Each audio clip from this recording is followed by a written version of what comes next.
I thought the best way to tell this story was to tell it on the basis of how I traveled through my career with President Reagan, and I can tell it with these pictures and a narrative, and how I got to know him, and on this topic of the Reagan I knew, and to tell you how I got to know him, and through the stories and experiences I had over this fabulous, wonderful career I had. And it starts with this, didn't start with this wonderful, this is my favorite, actually this is my favorite photo of the two of us in the Oval Office, where he's telling me probably telling me a joke, but this is my favorite picture. Okay, so, now. Actually, I was a great fan of Ronald Reagan back before he ever knew it. I was a fan of Death Valley days. He was the old ranger back in 1964. He was the host of the Death Valley days, and I used to watch it on television. So I was actually a fan of him before he even knew it. And then when I was a student body president at UC Santa Barbara, 1966, one of the duties I had, or privileges I had, was to introduce guest speakers on campus. And he was running for governor of California in 1966. And he was campaigning in Santa Barbara for governor. And so I called the local Republican headquarters, and I asked if Reagan would want to speak on campus. So actually, I got to meet him at the campus and introduced him. And I still have the remarks that I wrote for him. So that's his remarks that he gave. That's a story about the remarks he gave on campus in 1966 when I first met him as a 21-year-old. And then that's a picture of me and President Nixon, because the reason I put that picture in there is because I worked with President Nixon on his memoirs in San Clemente. And it was through Richard Nixon that I got to actually meet Ronald Reagan as a speechwriter, because Richard Nixon and I worked on his memoirs, and then the David Frost interviews from 1980. Let's see, this was after his resignation, 1975 through 79, and then after that was completed, he introduced me to President Reagan's former campaign manager, Stu Spencer, who got me on the airplane with President Reagan. And the reason I do that is to tell you is that the way you build a bond and forge any relationship with somebody like President Reagan and the kind of relationship I built with him over the years on the theme of this presentation, the Reagan I knew, was that you build it in the crucible of a campaign. The difficulties of the campaign that we had, where President Reagan, or Governor Reagan at that time, was behind Jimmy Carter throughout most of that campaign, right up until the end. And when I joined him 5.5 weeks ago, we were behind most of the time. We were having a lot of difficulties. We were being protested a lot of the time. And I joined him when he really needed some help writing speeches, because they were sending ponderous speeches from the campaign. And Spencer asked me to join because they needed somebody with experience that I had developed during my time at the Nixon White House. So I began joining Reagan in September of 1980, and that's me on the campaign plane with him. We used to start the every day on the beginning of the campaign by Reagan rolling an orange down that campaign aisle to the sound of Willie Nelson singing "On the Road Again." We must have been at a college campus where they handed him a basketball. That's Jim Brady sitting behind me. And we began each day like that. Reagan really, he would stand there right next to me, and we didn't begin to really know each other. He was not easy to get to know very well. He was very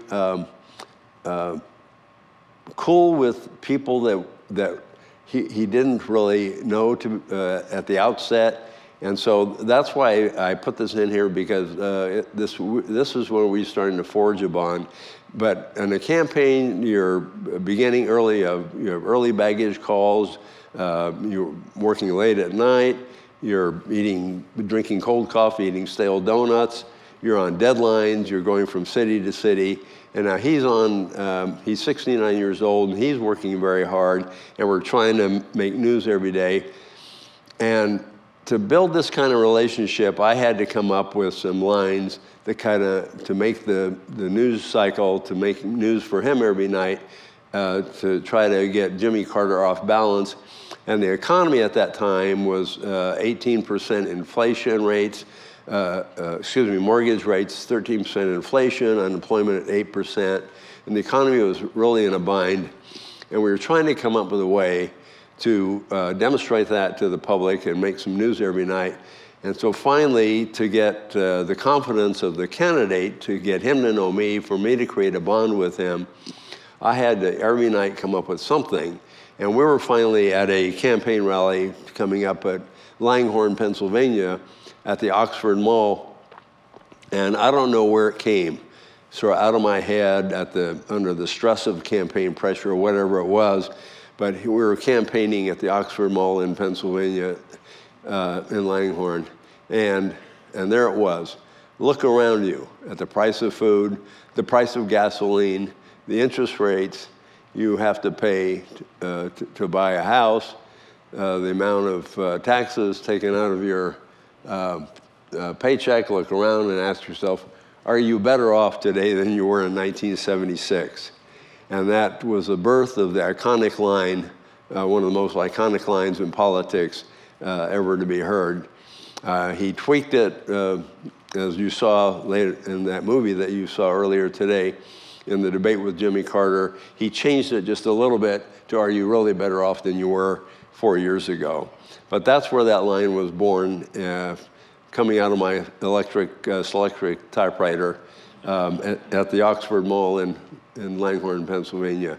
And from there on, Reagan got a little more confidence in me in terms of that I could help him out and come up with rhetoric that would help him get elected, and it worked. So based on that, and the fact that he knew that we could collaborate, after the election, my intention was to go back to California. I had no interest in going back to the White House, but they wanted me to work in the White House, and so he asked me if I could spend at least the first 100 days. And so we started with the inaugural address, and we had a couple of meetings, and so I worked on a draft of the inaugural address. And just so you know, Reagan thought of himself, he didn't like people to write his speeches for him. He thought of himself, he said, in Hollywood I was known as a good script doctor, not a good script writer. So we worked on the inaugural address, and I presented him with a draft, and he basically rewrote good parts of it, and I oversaw the preparation of it and everything else. And then a day before the inauguration, I presented him with what was called half sheets. He liked to work off of half sheets like this. These are half sheets of typewriter paper cut in half, and he worked off of half sheets. And so that's presenting the inaugural address film the day before he delivered it. And there he is on the West Capitol steps for the first time delivering it. And I want you to notice something. There's no teleprompter there. He delivered the inaugural address without a teleprompter, just like he delivered all of his campaign speeches without a teleprompter. He used half sheets all the time like this without a teleprompter. And the teleprompter has become a tyrant for all the politicians today, but he never used a teleprompter. So after that, he came to the White House, and after all those years at General Electric, where he traveled the country, this crusade that he had of cutting taxes and lowering government and cutting spending and just taking control of the national debt and making a stronger country, a stronger national defense, a stronger foreign policy, It was just in his soul that he wanted to change America. The Crusade came to the White House, and he was like a kid in the candy store. And so these are our first cabinet meetings, and this was probably January 22nd that this picture is taken. I'm on the far left-hand side there in the corner taking notes. I took notes constantly during this whole time, and that's why my book is so well documented. It's because I took notes at every meeting I ever went to. And there he is. Cap Weinberger must have been gone that day. So that's Frank Carlucci there to his president's left and Al Haig to his right.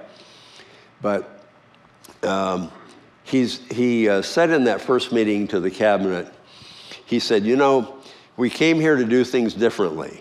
He lectured his cabinet. He wanted to make a big change. He wanted that crusade. He called it a crusade, just like you saw in the movie.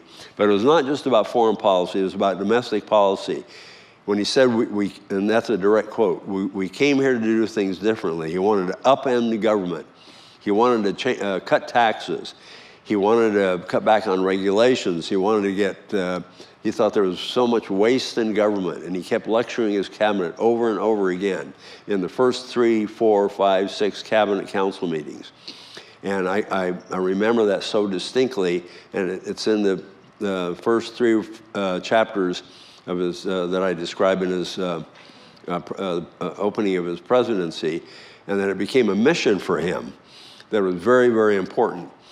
And this is the January 28th meeting with his economic advisors, and this is an important, the reason I put this slide up is that this is an especially important meeting to me, is because he has his, this is George Bush to his left, and his economic advisors, Don Reagan, the Treasury Secretary, Murray Wiedenbaum is head of Council of Economic Advisors, David Stockman, who is from Michigan, by the way, who became OMB director, and Marty Anderson.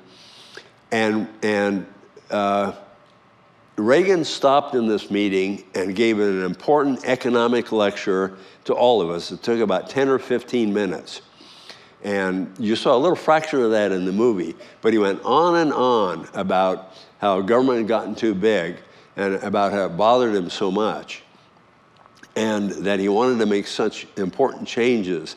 And he was upset with his staff that they weren't doing enough. And one thing, I'm going to just quote one thing that he said. We've been living on borrowed time, and we can't cure it instantly. What we can do is bring the rolling boulder to a stop and then start pushing it back up the hill. We've talked for 40 years about cutting the size of the government, but that's never happened. No government in history has voluntarily reduced its size. Does that sound familiar to you? Sounds like what's going on today, doesn't it? Anyway, this is what he wanted to do. However, it didn't take long before he was disappointed. I left the White House because I was on temporary assignment, and I went back to California, but it didn't take long before he called me back in June. And he called me to a meeting in Camp David, and that's the Aspen Lodge in Camp David. That's the President's Lodge at Camp David. And we had a meeting to discuss 2 important speeches he wanted to give. And I discussed that in my book, where he says, he put the yellow pad down, and he said, Ken, he says, you know, the staff has gotten away from our central mission. They've gotten away from the things we've talked about in the campaign. They've gotten away from the crusade that we brought to government. And he was already disappointed that his own staff was not pushing the mission or did not absorb the crusade that he'd wanted to bring to government. And this was a problem that when you look at the Reagan presidency, there were members of his own staff that did not believe in what he was doing. And most of them had not traveled with us in the campaign. They didn't have that same sense, they didn't have the same bond with him, the same connection with him that those of us who campaigned with him had about cutting taxes, about cutting state government regulation, about the same notion of the taxes were too high. And so he was disappointed with them about all those things. So this is a very important feature, I think, of the message that I have to tell you about the Ronald Reagan I knew, and the message. It's a very strong message in my book. Anyway, it doesn't mean that we didn't try to sell the case. So we did have an economic recovery plan in early 1981.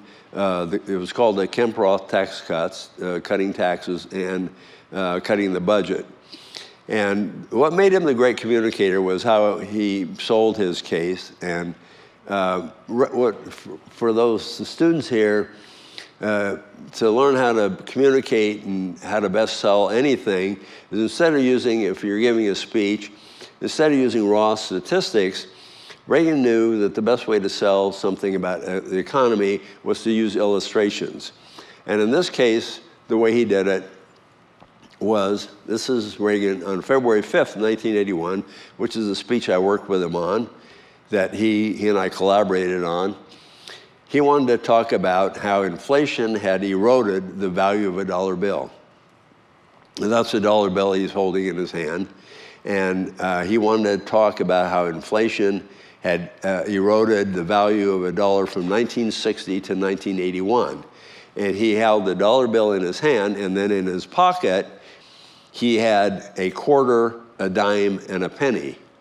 And he said that dollar bill from 1960 to 1981 had gone to 36 cents. And I said, Mr. President, are you sure you can do that on TV, live TV, take out the dollar bill and take out the quarter, the dime, and the penny? And he was insulted. But I should have never questioned the great performer. But that's how he made the illustration.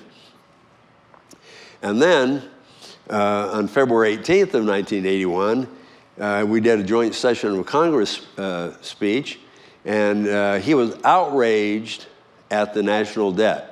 Now, the national debt in 1981, I don't know if you want to guess what it was, but it was not yet $1 trillion.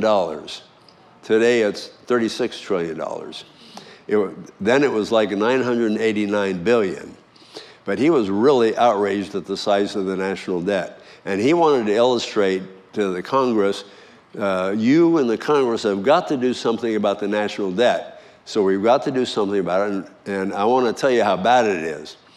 So he put out his hand, and he did this all, by the way, he did it by long division, but I don't know how he got to it. But he said if I hold $1,000 bills to make $1 million in my hand, it would be 4 inches high. If I hold $1,000 bills in my hand to reach $1 trillion, it would reach to the sky. Originally, he said 80 miles high. And then we had to correct him because his math was just a little bit off. And we found it was actually 67 miles high. But this is how he liked to tell his stories, to get the point across to Congress that the national debt was absurd. But that was much better than saying, hey, the national debt's going to $1 billion or $1 trillion, and that's out of line. So that's how the great communicator made his point. Now, another great story I love is, this is after his assassination attempt. This is April 28th, 1981. And I was one of the few people who got to meet with him after he started recuperating. And it was probably about April 21st. I don't know the exact date. We got to meet with him in the residence. And naturally, we were going to exploit as much as we could the fact that there was all this national sympathy for him after the assassination attempt. We wanted to sell his economic recovery plan. So we were going to do his joint session speech. And I thought it would make a lot of sense to add a zest to the speech by finding a letter from somebody that was a get well card or something like that. So I asked the correspondence section, and they found this letter from this second grade boy from Riverside School in Rockville Center, New York. And there he is. He pulled it out of his pocket. It was not in the advanced copy of the text, so it was a surprise to the joint session. And it was from Peter Sweeney, this little second grader. It said, and he pulled it out of his pocket. He says, I have this letter from this little second grader, and it says, Dear Mr. President, please get well quick, or you might have to give a speech in your pajamas. And then he paused, and you can see Tip O'Neill laughing back there. And then he paused, and he says, and then he read, P.S. If you have to give a speech in your pajamas, remember, I warned you. And they're laughing back there, and he had him in the palm of his hands. He was such a great performer. Anyway, those are some of the great communicating skills he had. So the Reagan you don't know is what some of the stories I wanted to tell you. And this is us at Camp David once again. Now we're filming the Morning in America ads. And this is the scenes that you never saw anywhere. This is me when I was 40 years old. This is a long time ago. And the president and the fellow in the back there, Phil Dusenberry, with the tie on, is the producer. And I say it's the Reagan you don't know is because Reagan was uncomfortable with people that were strangers in his life. A lot of his staff he didn't feel comfortable with because he wasn't with them, as I say, in the crucible of the campaign, or he wasn't around them a lot. He knew Ed Meese, he knew Mike Deaver, he knew Bill Clark. He had been around them a lot, but there was a lot of people on his staff that were just staff people. He didn't have a bond with them. And he and I had created a bond over the years that was so special. And I know it sounds pretentious and precious sometimes, but that's the part of Reagan.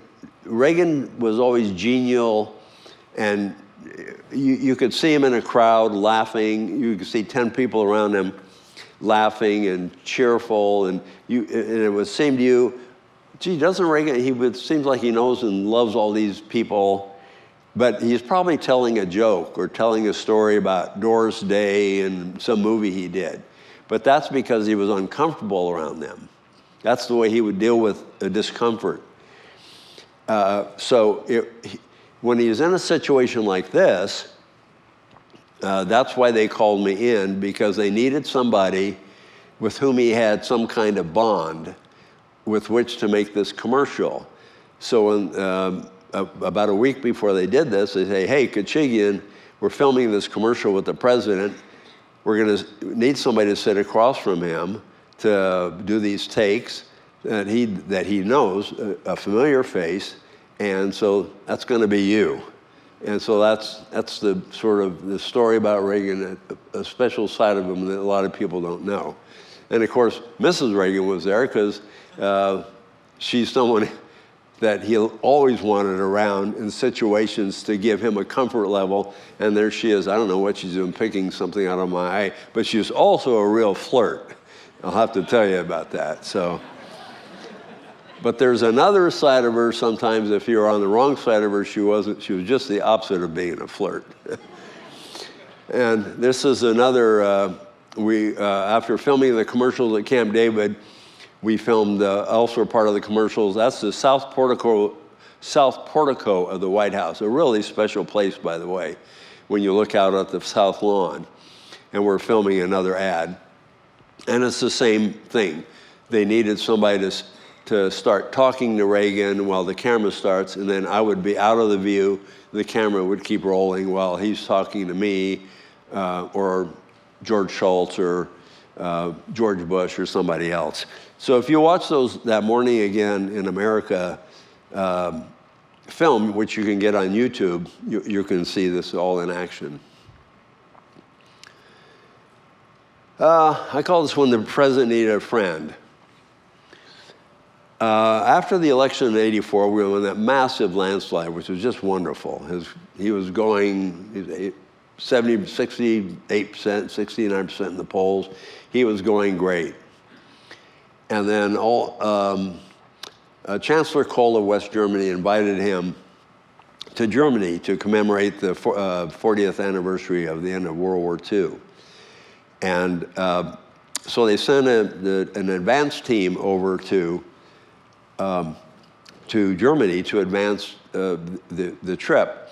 And the idea was for him to do a commemoration of the visit by laying a wreath upon soldiers' graves. And one of the soldiers' graves was to show the fellowship, and by showing the fellowship, they would put a wreath on the grave of German soldiers as well. It turns out that those graves were covered with snow when they did the advance trip. And then when the snow melted in the spring, it turns out that those graves were of Nazi SS Waffen soldiers, the Waffen SS, the worst of the kind. And so this big explosion took place of a controversy of accusing the president of being anti-Semitic, that he opened the wounds of war, that he shouldn't be going there. Headlines in the Post, the Times, and all the news weeklies. And you can see that this is just one headline out of dozens and dozens. Congress passed resolutions.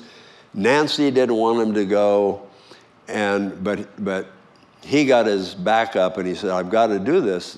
And we had Pershing missiles in Germany, by the way. So that was there was a national defense reason why we had to go. So in order to make amends, and this is the Time magazine article about this, a misbegotten trip opens old wounds. And that's the look on the face of President Reagan as Elie Wiesel was lecturing him in the White House. So they decided in order to do an expiation of this visit, he would go to the Bergen-Belsen concentration camp and give a speech to try to get out from under this horrible controversy. His polls had dropped 15%. I was not in the White House. I was no longer in the White House, but I would get called in on special assignment. Mrs. Reagan wanted me in on this speech. So I got called in with short notice, and I sat down with the president, and this is the look on that was the kind of look on his face when I walked into the Oval Office. He was stricken, he was saddened, he was down. He said he just couldn't believe that anybody could consider him that he would be anti-Semitic or that he would ever dare have those views. And so he gave me some basic ideas, and so I had to go back and forth, and we worked very hard. And it turns out when I say this is when the president needed a friend, he needed a friendly face. He needed somebody that he could collaborate with, somebody that was familiar to him, somebody that was not a stranger.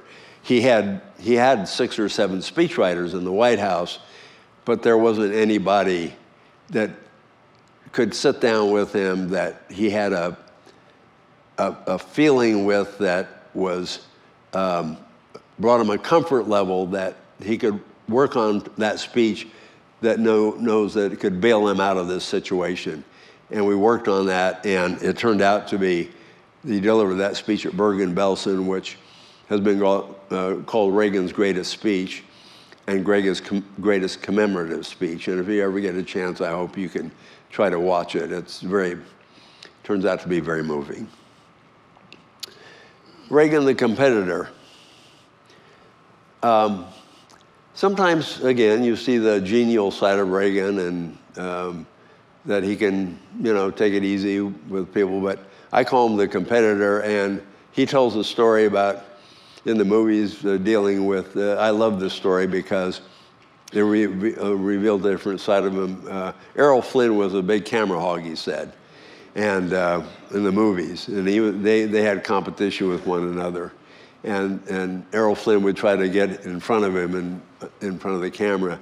So one time, he said they were in a break in a scene during the Santa Fe Trail, And so Reagan says, during the break, he says, I took my boot and I started making a big mound with dirt, and it got to be about 8 or 10 inches high. And when the director said, action, he said, I stepped up on the mound so I could be up above Errol Flynn. So I just always loved that story. So there was that side of him. He loved to compete. This picture I put in there, not to show you the two of us working, but if you picture Mrs. Reagan being in the seat that I'm in, and picture me being across from them in a bench, we were on Air Force One, the three of us, when in October of the 1984 campaign, I came back for 5 months to work on the campaign, and the 1984. And Mondale had been attacking Reagan ferociously, just ferociously. And Reagan was upset because the speechwriters were instructed by Jim Baker not to put Mondale's name in Reagan's speeches. And Baker instructed me as well. But I wasn't writing the speeches, but nevertheless, I was getting the blame for it. So anyway, but the bottom line is that Reagan made sure that Mrs. Reagan got the message from him to her and from her to me to make sure that Mondale's name got put back in the speeches. And when Mrs. Reagan wanted to make something clear, she made it very clear. And so my point is that when Reagan got his back up about something like that, he could make it clear. Now, whether he did it or she did it, it didn't matter. And so it ended up that he, just a few days later, we had a whistle-stop tour through Ohio. That's Harry Truman's Give 'Em Hell, the car he rode in 1948. We took the same car through southern Ohio on October 12th, and I got the assignment to write that speech. I used Mondale's name like just about every other line, and Reagan was very, very happy. And this is me delivering his 1988 speech to the convention. And what's interesting about this is that Mrs. Reagan and the president differed on what this speech should be like. This is one of those rare occasions where I had to sit between the two of them at a lunch where they were discussing the speech. Now, Mrs. Reagan wanted this speech to be all visionary and warm and fuzzy, but the Democrats had been attacking Reagan throughout their convention very harshly, and Reagan got his back up and disagreed with Mrs. Reagan, and Mrs. Reagan wanted the speech one way, he wanted the speech another way. I knew who I worked for, and so I had to write it his way. But the point is that when he made up his mind that he wanted to respond to these Democrats, he got it his way. So I delivered a tough speech, and anyway, that's how it ended up. Finally, I want to end up with these treasured moments I had with him. Because this is the other Reagan I knew. Here we are in Air Force One, and I can't tell you what a pleasure and how much fun it is to ride on the presidential aircraft. And on this occasion, I don't remember where. I think we were flying from Chicago to Washington before working on a General Assembly speech, and I was sitting on that bench that I was just referring to, and Reagan he always wore cufflinks. And I looked over at his cufflinks, and I said, Mr. President, there's a date on your cufflinks. And he said, yeah. And I said, what's that date? What is that date? Oh, he said, that's the date of our anniversary. So I grabbed his wrist. I said, what's the date?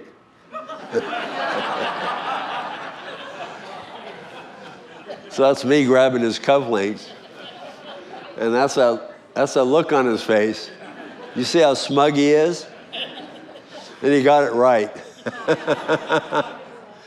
But that's the kind of relationship we had, that I could do that to the President of the United States. Otherwise he probably would slug me or something. Mrs. Reagan wasn't, you could see the look on her face, oh, you touched the President of the United States. This is another cherished moment I had. We were going to meet Mrs. Reagan for lunch.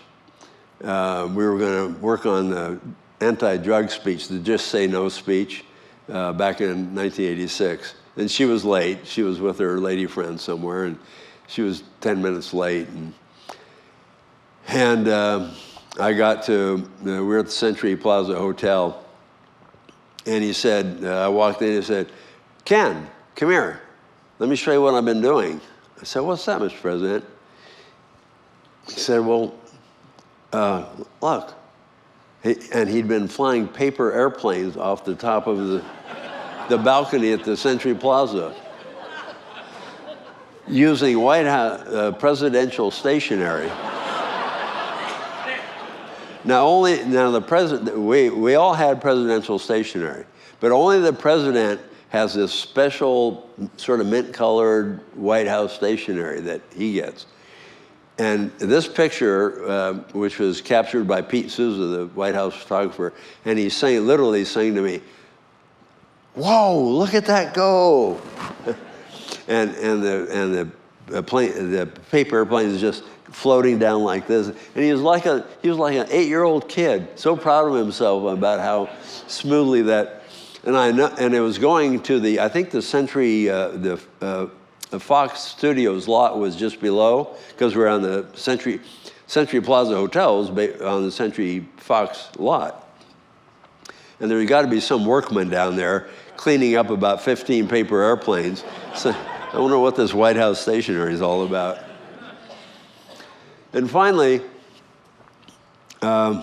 you saw the film from the Rancho del Cielo. When we were working on the 1988 convention speech, his farewell address, there I am. I'm not carrying the nuclear football, by the way. So we had lunch at the patio with he and Mrs. Reagan, and so I just arrived on the ranch to work on the speech with him, and on my wall he wrote notations on all the pictures he gave me, and he says, "Hi Ken, you arrived just in time. We're cutting wood just up ahead," and so I had just come to work with him, and then when after we had lunch and finished working on the speech, he took me to his little house, showed me, he said, "I want to show you all the woodwork I did on the house," and the floor he laid, and how proud he was of all the work he had done. And it was just so special that he was just a normal guy. It bothered me that I never told him, he was so used to seeing me in suits and formal clothes and everything. And it bothered me that I never told him that I grew up the same way about, cutting brush and doing work like that on my farm growing up in Visalia, California, on a 60-acre farm. I should have told him. He probably would have liked to hear that.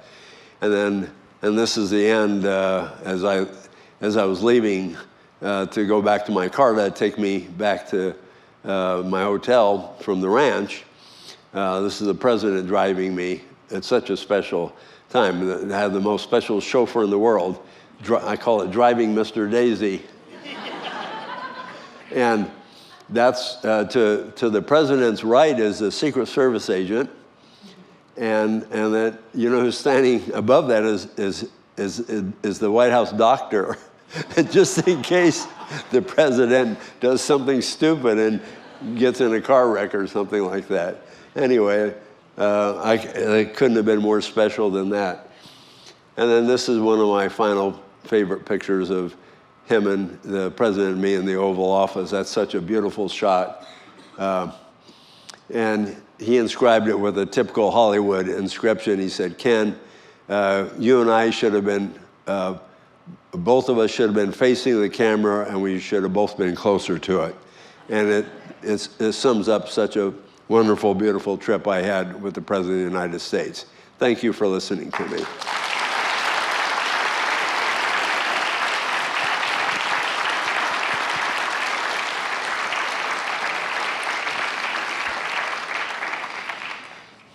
Thank you. Mr. Khachigian has agreed to sign copies of his book, Behind Closed Doors, in the room with Reagan and Nixon. We now have time for Q&A. If you have a question, please make your way to a microphone. Student questions will be given preference.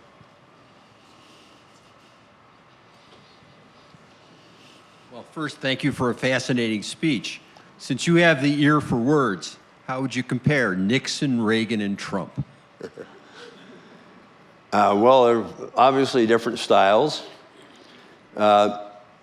Nixon was a much more formal orator.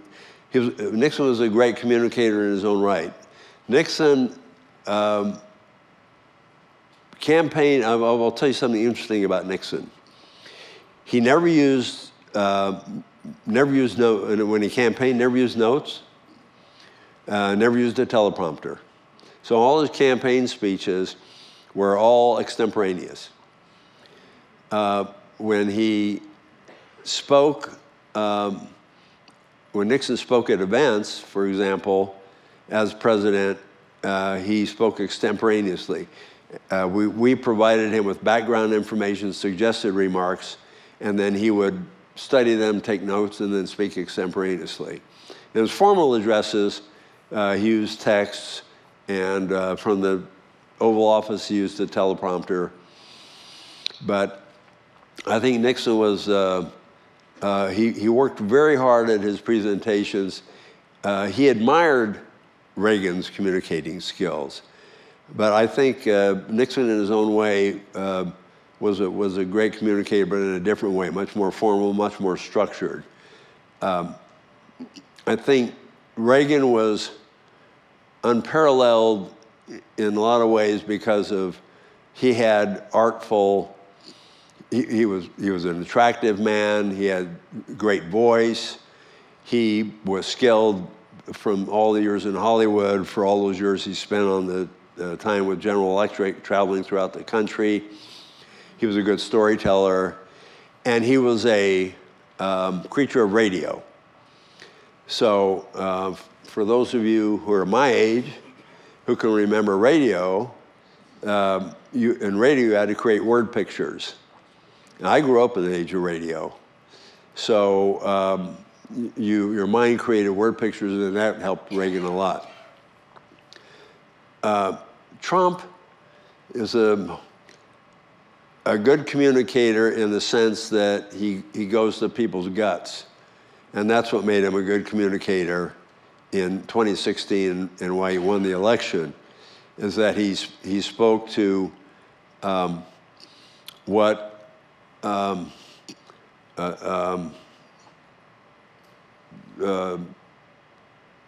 Scammon and Wattenberg called the real majority. They wrote a book in 1970 called The Real Majority, and what Joe Kraft called the forgotten man. And he knew how to reach to them. So that's how they all differ in different ways. I think Trump is much cruder. I think he could be less excessive in what he does. I think he should give shorter speeches. And I think Trump should not use the teleprompter as much as he does.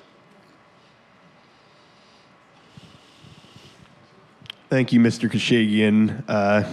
On kind of the same note as the previous gentleman, there's been quite a few opinions in recent years, particularly from a certain sector of the conservative movement, that Trump's policies, particularly in the realm of foreign affairs and maybe some of his economic policies relating to tariffs, are kind of a move away from Reaganism. Would you consider that an accurate interpretation, or no, as someone who worked in the Reagan administration? I think I think I can make a much better answer on domestic affairs. And that is, what he's doing domestically is what Reagan intended to do in 1981. He's kicking the table over. You heard what I said about Reagan. We came here to do things differently. Reagan really wanted to do a lot of the things that Trump is doing now. And I think he would have, I can't speak for somebody I can't tell you what he would say, but I think he would be envious of the way he's cutting back. And Reagan was prevented from doing a lot of the things that he really wanted to do. He wanted to make all those cuts. He was so tired of the bureaucracy. And that meeting we had at Camp David I showed you, where he said, the fellows have gotten away from my crusade, and he was bothered by it.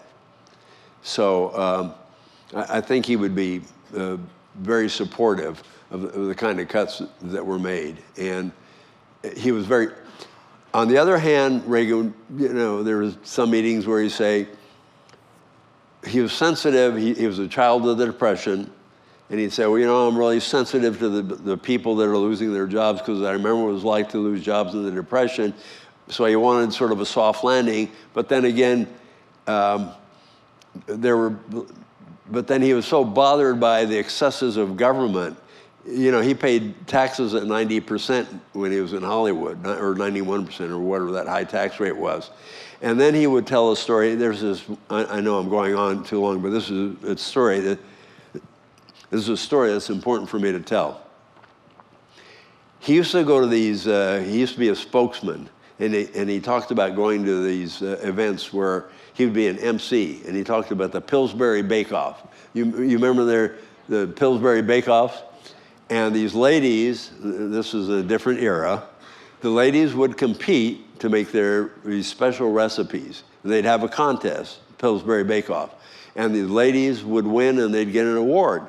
And Reagan would be an MC at these events, and Reagan would tell the story that the ladies would get the award, and they'd get a cash check, and he said there would be an IRS agent off stage waiting to collect the share of that award just as they walked off.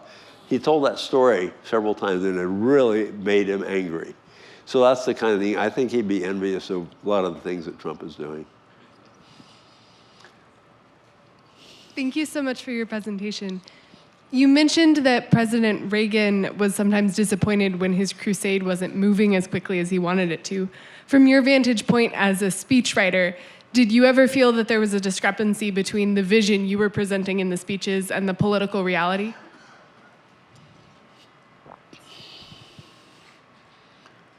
I've been asked a lot of questions. I've never been asked that one.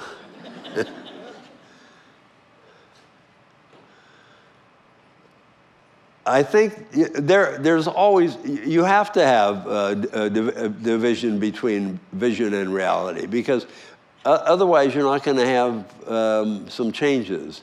You have to say things that are over the horizon. And I think that's what Reagan would do. He would say things that maybe would spark something that would be maybe a little beyond what people would believe or think, that would trigger a thought that nobody would ever think of before. And so you have to say things that were different and that maybe not be real. But I don't think he would ever say anything outlandish that was ever beyond total reality. But he was a born storyteller, and I had to pull him back a few times, and we had to fact check him. When the presidents have to be fact checked, we had 3 researchers in the White House that did nothing but fact check all the president's speeches. And that's the first thing among the things I did when I hired the speechwriting staff.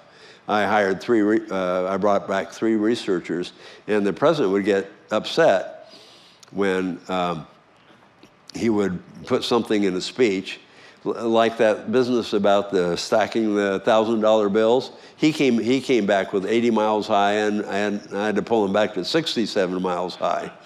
But he did it by long division, and I had to go to the Bureau of Engraving and Mint and get the right answer. But I said to him, Mr. President, anytime you utter anything, the press is going to go back and check every utterance you make, because it goes down in history. So we had to make reality checks on everything. Thank you so much for your talk. It was amazing to hear all those stories. We have a oratory competition coming up here in a couple of days, and I wanted to get your opinion. What is one piece of advice you'd give to speechwriters? Not about the presentation or the performance of it, but actually writing a memorable speech that will impact people.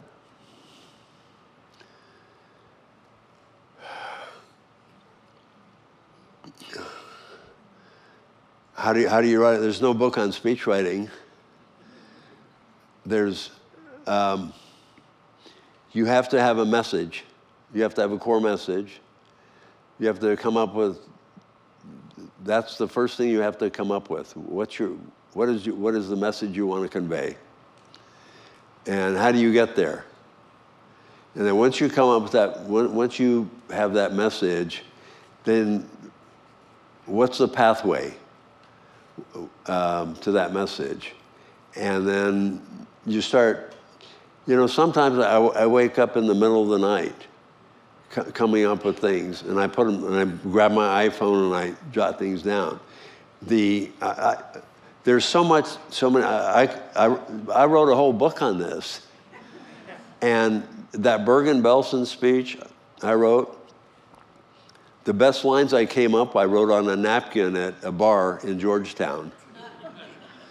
And that line, "Are you better off than you were" in 1976, I don't know where it came from.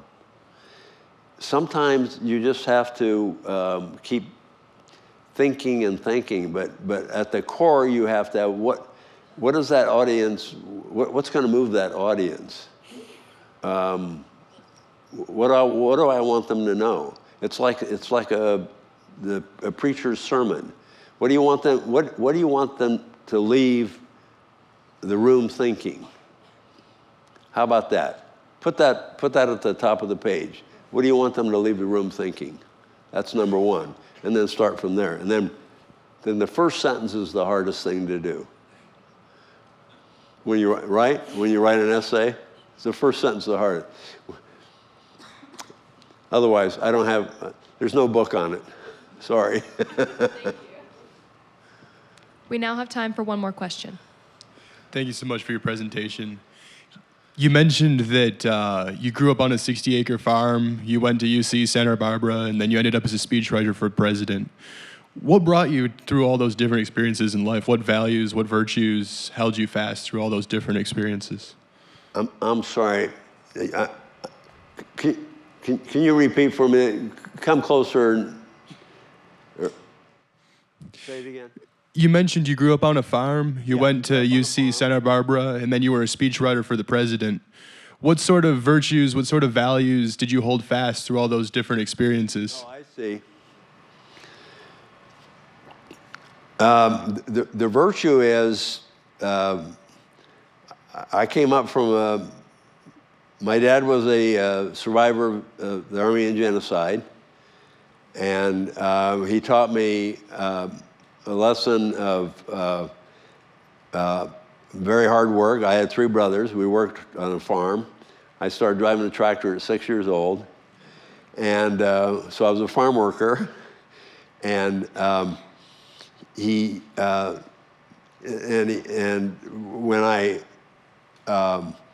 when I began this process in politics, it was to always don't expect to start at the top. Be prepared to do whatever you're asked to do. Be prepared to start at the bottom and work your way up. And it's a virtue to be willing to always put extra effort into anything you do. To leave your ego aside is not easy. I flunked my English entrance exam at UCSB. I had to take what was called bonehead English. It was called Subject A, but it was called bonehead English. So I had to learn how to write like baby steps.